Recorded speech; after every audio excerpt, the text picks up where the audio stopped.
The only way William Ruto can come back to power is if he succeeds to divide the mountain and the mountain vote. Once we are united as a community, as a people, as a region, our votes added to the rest of Kenyans ataenda nyumbani asubuhi. Na ndio naona halali ametafuta mtu naitwa Roko na ile mtu naitwa Soprano. Sio unajua Soprano? Anasema atigawa Mount Kenya East and West. Na haiwezekani. Mimi nikimaliza kazi niko nayo wa Munyoro, nitaenda Hebu na Meru siku 6. Huko niende niongee na watu wetu tuelewane. Wameniambia niende. Ametafuta Kimani Ichung'wa anamwambia toa Kiambu kwa mlima. We cannot divide this mountain. It must stay as one.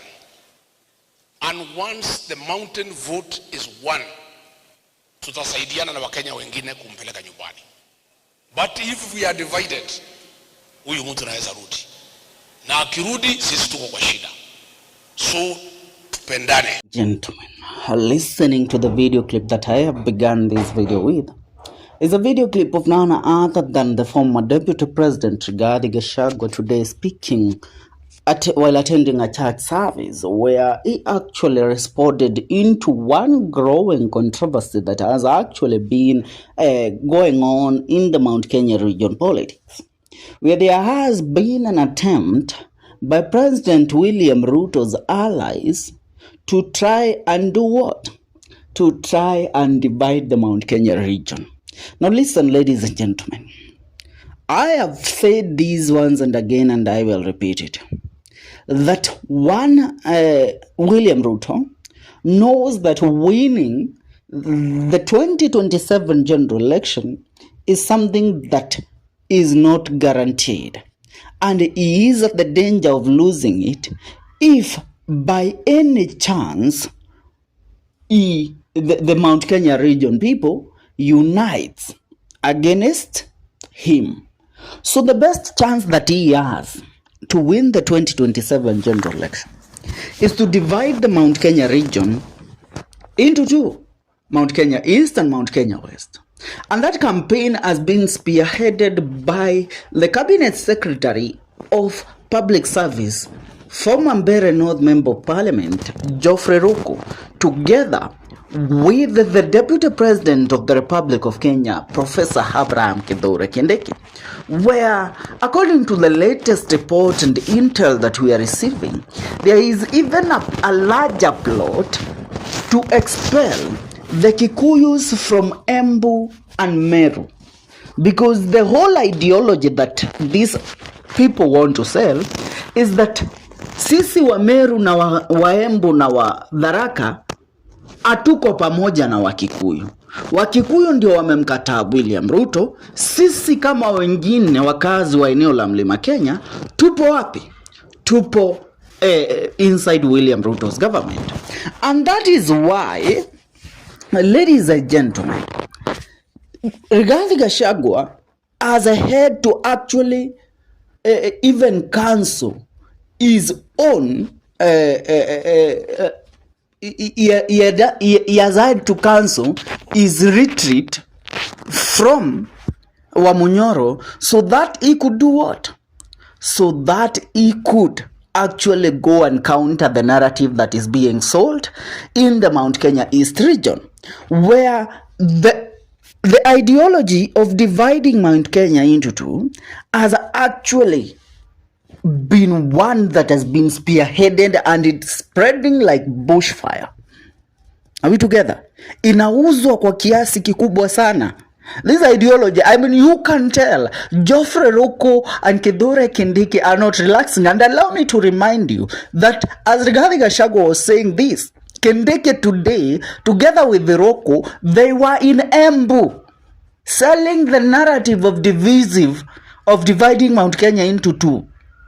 And remember, apart from dividing Mount Kenya into, separating Meru, Embu and Tharaka from the larger Mount Kenya region, Kimani Ichung'wa is also tasked with the job of ensuring that Kiambu is pulled from the Mount Kenya region. Or if they don't succeed in pulling Kiambu out of the Mount Kenya region, then they have to separate Kiambu into two functions. Kiambu East and Kiambu West. That is the narrative that has actually been going on also in Kiambu County, and that is why what one Rigathi Gachagua said caught my attention very much, because I mean, you should listen today. While Gachagua was making this statement that we have begun with, Rocco was making another statement in Embu today. And allow me to quote him. Rocco dismissed the claims by DCP party leader Rigathi Gachagua that his party's victory in Olkalau parliamentary by-election has made him the disputed political kingpin of the Mount Kenya region. Speaking today, Rocco said Gachagua was exaggerating the significance of the Olkalau outcome, insisting that a single electoral win does not make him the outright or de facto leader of the region. Rocco maintained that the Kenya Kwanza administration remains firmly rooted in the Mount Kenya and expressed confidence that Ruto would regain the region support ahead of the 2027 general election. I mean, that is a typical lie to President William Ruto. Ndio wanafanya William Ruto kila siku aibishwe, kwa sababu I mean, did you see the confidence that one Kimani Ichung'wah and the others were actually portraying? I mean, what they were showing what they were showing to William Ruto in regards to the Olkalau campaign, walikuwa wanatuhakikishia kwamba there is no way that Rigathi Gachagua's DCP party would win. So now, here is the deal. William Ruto has lost. Now, let me tell you, William Ruto realized this early. Hata yeye mwenyewe alikuwa anajua mapema. The best card ni ya either rally all Kenyans against Kikuyus or separate the Kikuyus from other people, from other communities in the Mount Kenya region, the Bantus in the Mount Kenya region. And there are how many communities there? We have the Tharaka, we have the Mbere, we have the Embu, we have the Meru, we have even the Kambas there and the Kikuyus. So, Kikuyus are the largest number there. Yes, followed by the Meru. But here is the catch.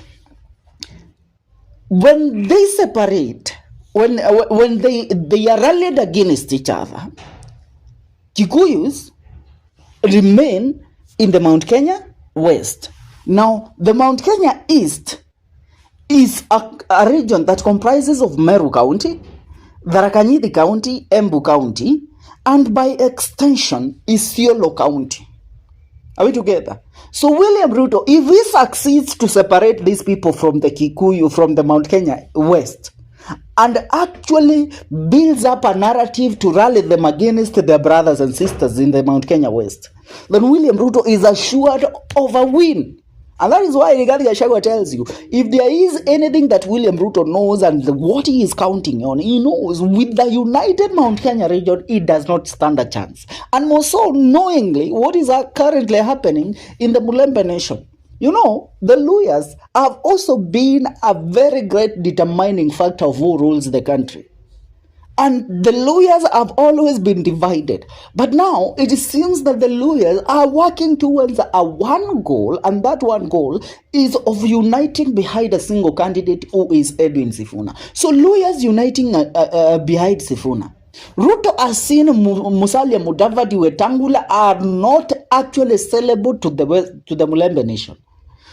Now he has to segregate the mountain, the Mount Kenya East from the Mount Kenya West. Na hiyo ndio kada ambayo it is at play right now. Na unaona jinsi ambavyo inasukumwa. They are doing everything in their power to push that card, because they know if that card is to succeed, then a great win will be awaiting William Ruto. So to ensure that that doesn't happen, Rigathi Gachagua has to put down, he has to actually come out of his retreat and go and ensure that he secures the Mount Kenya East. Na ndio maana amesema he will be making a 6-day tour in Mount Kenya East. Atakuwa pale Embu, Tharaka na atakuwa pale Meru County. Remember, William Ruto has been camping in the Mount Kenya East. Jiulize mbona Ruto tu kila saa mkimuona ako Embu, ako Meru, ako Embu, ako Meru. Same thing to Kithure Kindiki. Wako Embu, wako Meru, wako Embu, wako Meru. I mean, the Mount Kenya region that they have been talking about comprises of so many counties. Tuko na Kirinyaga, tuko na Laikipia, we have Nyeri, we have Murang'a, we have Kiambu, we have Nakuru, we have Nyandarua. They have not been going there. They have been camping in these two counties. They haven't even been going to Tharaka Nithi. They have always been either Embu ama Meru County. Zile tu William Ruto anafanya Meru County, and that is why he is pushing the ideology of building that state lodge. Nakwambia hiyo state lodge ambao wanasema wanajenga Meru itajengwa na itaisha before 2027, so as to convince the people of Mount Kenya East, mimi ni mtu wenu na hii ndio mahali ambapo nitakuwa nakuja kutulia na nyinyi. And you hear the governor of Meru County, Nikompopo for somebody, telling the people of Meru, eti wacha tujengewe state lodge hapa Meru, tuko tunakuja kuchania jaba hapa Gasia. This is the level of incompetence. I mean, look at this man, a whole grown up, a whole governor. Ndio maana heri hata yule mama walaya angeendelea kukuwa governor wa Meru County. Imagine Mutuma telling the people ati wetu William Ruto akuja tujengee state lodge hapa ndio tukue tunachania jaba huko state lodge. Umbwa. Bwana, these people makes me mad sometimes. But you know what, ladies and gentlemen, I see that now the king is about to make a comeback and the mountain will be streamlined. Hiyo mipango ya kuseparate Mount Kenya East from Mount Kenya West haita make. Yeah, kwa sasa mtazamaji, I would love to hear your take. Leave a comment on the comment section. See you in our next video. This is the Kenyan Daily Report. Nimeona baada ya sisi kunyorosha yeye hapa Olkalau, amekibia Western Kenya. Leo tunaongea iko watu wa bunge huko karibu 26. Na uzuri pia hii watu yake alipea pesa Mlimani. Ameambia waanze kurudisha pesa yake kwa sababu hakuona ile kazi ilifanya. Hii kijana hapa anaitwa Dennis Tumbe amerudisha 14 milioni. Lakini nyingine amewacha kwa nyumba. Hao maminister PS wanaambiwa warudishe pesa. Sasa hata hao wananitafuta. Waniambia hata wamefurahi because walikuwa wanalazimishwa kuchanga pesa. Hata hao MPs ya Ruto na maminister na PS wale mnanitafuta, mnataka kuja Munyoro usiku. Nimekataa mambo ya usiku. Yule anataka kuja, akuje mchana, apigwe picha akionekana. Ndio. Wakuja usiku ama mchana? Wakuja mchana. Jana karibu 7 MPs wamenitafuta. Mkubwa, tunataka turudi nyumbani, mambo imekuwa ngumu. Pale tumeona kuchaguliwa ukiwa na Ruto is impossible. Hata kutaja jina yake ni shida. Tukubalie sisi ni watoto wako. Sijui kwa ile kondoo ilipotea. Sijui hata ile iko imebaki huko nje hata ndio muhimu zaidi. Sijui wanakuoti mpaka Biblia. Hati yake na sheria kina Murango ni kondoo zako, lakini pile ile kondoo ati iko huko nje ati hiyo ndio ya maana zaidi. Nimekubali. Hiyo kondoo ya nje ni muhimu, lakini ikuje mchana hapana usiku. Mambo ya usiku hatutaki. Mambo ya Nicodemus hatutaki. Kama mumeamua muache kusaliti jamii, mrudi nyumbani. Mkuje mchana watu wakiona. Iko PS amenipigia. Ati anataka ati akuje ati asimame gavana Nyeri. Na ndio alikuwa anatatiza sisi Olkalau. Ati sasa ameona kimeumana ati kama anaweza rudi ati akuwe gavana. Namwambia ni sawa. Si ukuje mchana useme hiyo ndio Kasongo akuone. Mbona nataka kuja usiku? Iko hii watu mkuja mchana.